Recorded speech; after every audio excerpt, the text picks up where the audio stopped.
خطرت على بالي الفكرة كبداية بالفترة اللي ظهرت فيها مطاعم متنقلة. كنا نشوف إحنا المطاعم المتنقلة فقط على الشاشات، ما كانت موجودة عندنا بالشوارع بفلسطين. فبيوم من الأيام قعدت أحكي ليش ما يكون في عندنا صالون متنقل إحنا، وإحنا يعني حلو الإشي كبنت، حلو الإشي يوصلك لعندك، يعني خدمة زي هيك حلو كتير إنها تكون موجودة لعنا.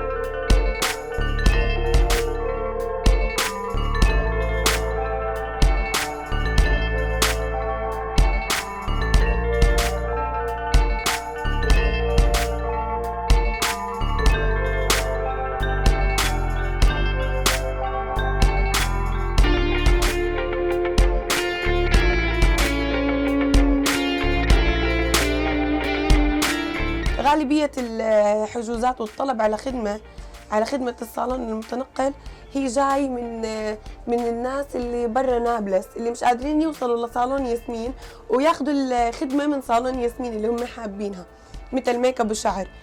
احنا اللي بيميز الصالون انه احنا لما نوصل لباب بيت الزبونة بنوفر لها خصوصية تامة، بنوفر لها راحة تامة. احنا بنوصل لخدمة زبونة معينة او جروب معين، يعني مش عجقة وقايمة.